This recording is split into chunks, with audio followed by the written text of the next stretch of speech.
We're back, and welcome to another episode on Sunday Fun Days. Dudes, digital downloads, reviews. Cheers, kike. You dick. Hey, cheers, son. Your ass. Today, we're taking a midnight stroll in the vehicles, as you can see, and we're gonna review Sympathy for the Devil. Oh, with Nick fucking Cage, man, and Joel Kinnaman. From a bunch of movies I've seen him in. I don't remember Logan. Yeah. He looks very. His face is very. I've seen him I saw him in a Netflix show one time. Something. Yeah. He's been in a lot of shit, you know, and I like him. He's got that Texan accent. I think he is from Texas. I think. I don't know. I'm not sure. But he's really fucking tall. That motherfucker's skinny and tall. Yeah. But man, it gave me Cohen and Tate vibes. Cause a lot of it was in a car for a while, you know? Yeah. It was. I'll be honest with you, man. I was kind of confused. Like from at the beginning. And at the end too. Like the beginning was a little weird because he's like you said, he's like the movie takes place almost entirely in the car. Yeah. And he's on his way to get his wife. His wife is giving birth, and before that happens, Nicolas Cage and this guy encounter each other, and Nicolas hijacks him. Carjack gets in his car and says drive. Yeah. But he gets in his car when he's already at the hospital. He just got there to the hospital. To see his wife give birth. Look, I don't understand why he was so weird at the beginning. He was like, you know, a little off the dude, I thought. So I was thinking, was Nicolas Cage's alter persona? Was he doing all this shit? I couldn't understand this shit, bro. I was confused too. And when the reveal came, I didn't get it either. Mm-hmm. I'm not gonna lie, I had to go to Wikipedia. Yeah. And agreed to explain it to me. And then okay, good. And then I'm not the only one. And then I rewinded it and I saw it again, the third act, to make sure I understood it. And after reading it, and then because I went back and I saw the towards the third act. I went back. I'm like, well, let me see what the fuck. How did that? Let me go see what they're talking about because I don't understand it. And I went back and I saw it, and I was like, oh, okay. Well, shit. I have to be sober to watch this movie or something because it's one of those thrillers, where it keeps you guessing about what's going on. You don't know if Nicolas Cage is even real or he's the devil or what the fuck is up with him. You know? And like Kika says, you know what's wrong with him. But this is basically the story that is explained slowly through the movie, and then at the end, you're supposed to pick it up, but it's really easy to miss. But this is what it has happened. Okay. A long time ago in Boston, there was a bookie that placed bets for the mob, or the mob came to that bookie and used them, and because they would rig bets and shit. And that bookie was Nicolas Cage. He was the bookie. And his wife knew about his business and that he was with the mob and that they were lying and stealing money, and the wife was telling him, you need to quit and stop doing that shit. You're gonna get us in trouble. We have a family. And so then the mob boss found out and told Nicolas Cage, hey, your wife, she knows too much about our business.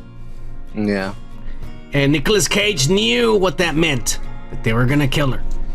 And so then Nicolas Cage goes home and tells the wife and the daughter, start packing the bags. I'm gonna go to the store, buy some food and supplies, and we're leaving tonight. Nicolas Cage leaves. And when he leaves, the mob boss sends his hitman. And the hitman is this skinny motherfucker, Joe Kinnaman. Yeah. And he tells him, go kill the wife. He's like, okay. Well, he goes and he sees the wife, and the wife attacks him and he kills her. But then he realizes there's a little girl here because the little girl's watching. So he fucking hits the little girl and sets the house on fire and burns the little girl inside. Wow. He has to leave no witnesses. Yeah. And so ever since that day, because the Joe Kinnaman had never killed a child before, and he had to that night. He felt bad for the first time in his life, even though he's a hitman. He felt bad, and he quit, and he left the mob, and he disappeared because you can't just quit. And he disappeared, and he changed his name, He cut his hair. He grew a beard. He changed everything and calls himself David Chamberlain now. That's what he calls himself. Yeah. And he has a new life. And he had a first wife. And he finally got married and has a new chick. And he got married. And the first baby dies on them. Like he was a stillborn. And he. See, that's what it's at the beginning on the phone calls and all that shit. And I got confused. Yeah, because the wife is scared. The wife is scared on the phone because we lost the first baby. And oh my God, it's hurting the same way. Please hurry to the hospital. Yeah. And so he blames himself. He said, God's punishing me for killing the little girl. And he's not letting me have a baby now that I have a normal life. Yeah. Well, Nicolas Cage is the bookie, and he finds out where he lives and his new identity, and that's why he dyes his hair red and changes the way he looks so that he doesn't recognize him, and goes there to fucking pretty much get revenge. Wow. And you don't find out until the end of the movie because the whole time he's telling him, tell me you are who I think you are. Oh, yeah. And the whole time, that makes a lot of sense. And the whole time, he's actually pretending he doesn't know when he does. And you don't know that. You think that, Nicolas Cage is crazy. He's a crazy motherfucker, But he's not. And that's what the movie's called Sympathy for the Devil, because Nicolas Cage is the devil, but he only got turned into the devil because of the bad things this other asshole did to him. So it makes you feel weird. Do you feel bad for Nicolas Cage? After finding out the truth of everything he did, because he did kill a lot of people just to get his revenge. Did kill a lot of people. I feel sympathy for that guy. And he didn't get revenge. Because the other guy still got away.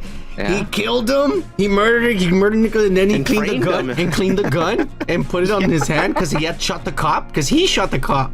Yeah. Joe Kinnaman. Wow. That's why it's like shit. A pretty crazy, fucked up movie. That is crazy. Now that I know that, I should watch it again. I honestly thought it was very well done. Nicolas Cage is great on this. He plays a psychopath pretty much. Yeah, it's confusing. I'll be honest, it's confusing. But now that I have that information now I can sit and watch it again. It doesn't right out tell you. Yeah. Nicolas Cage is telling him the story in pieces because we keep getting interrupted. Remember? And so he's telling him the story in pieces, and then this guy figures it out, but he keeps lying to him. I'm Dave Chamberlain. You still fucking believe you're Dave Chamberlain? You know? That's fucking crazy. Yeah. Wow. You still want me to pretend to believe you're some kind of pussy? This pathetic looking thing. You're lying. Yeah. He knew because he knew the truth. That's crazy. And the whole time watching the movie, you're like thinking Nicolas Cage is out of his mind. Like he just picked up a crazy person. I don't know what the fuck this guy's talking about. I think that's exactly what the director wanted you to feel. Yeah. There's a part where the cop pulls him over. And then Nicolas Cage is talking to the cop and pissing off the cop. And then Nicolas Cage, when the cop's all like, get out of the vehicle, and pulls his gun, Nicolas Cage goes, Satan, get behind me! And then he shoots the cop, and I was like, what the fuck was that? Why did he say that? That was crazy. That was awesome. That was really crazy. Well, now I like the movie better. When he was in the diner was crazy. That was crazy. The white guy the trucker was gonna leave, and he's like, sit your ass down. And then the guy just sits down and starts drinking his coffee. That was awesome, dude. Yeah, no, I mean, there's no argument that he does a great job at being a fucking psychopath. That's a fucking amazing job. This movie should have a little bit more of a, publicity. I didn't hear anything from this at all. The reveal should have been, there was no, this was in theaters, was it? I don't know. I don't think so. I think it was. I don't know. It was? Okay, I don't know. Everything sucks nowadays because whatever gets released in theaters, unless it's got a Twitter following, you ain't making money, and in 2 weeks it'll be out in digital. I mean, they don't last long in the theaters nowadays, man. Not anymore, no. And some crazy shit too. I mean, not having the movie there long enough for it to make some money, Yeah. But yeah. It was a good movie, man. It's funny how that piece of information is important to actually enjoy the movie a little bit more. But definitely I enjoyed his acting, man. He's incredible. Both of them. Nicolas Cage. Yeah, he did a pretty good job too. because the guy, if you think about it, the guy is really fucking big. I've seen him in other fucking movies, but he did a crazy good job at looking lanky and skinny and nerdy. He is skinny, but he's freakishly tall. He's taller than Nicolas Cage. Yeah. He's way But taller. yeah, no, it's a good movie, man. I guess I wouldn't recommend this unless you know this context. Like, if you watch this, you can go watch the movie now. Yeah, because it's very easy to miss. Because when the reveal happens, if you didn't pay close attention throughout the movie, because they don't flat out tell you. Yeah. They don't flat out tell you. Yeah. They don't flat out tell you. And honestly, a little slow at the beginning. You just gotta piece it together. Yeah. But overall, I'm giving this a chug. Okay. Yeah. You know what? I am giving it a check too, man. Fuck it. It was good. It was good. Now that I know that. Yeah. All right. You know what that means? We get a blonde beer wench. Oh yeah! Cheers! Cheers. Happy Sunday Fun Day. We'll see you next week.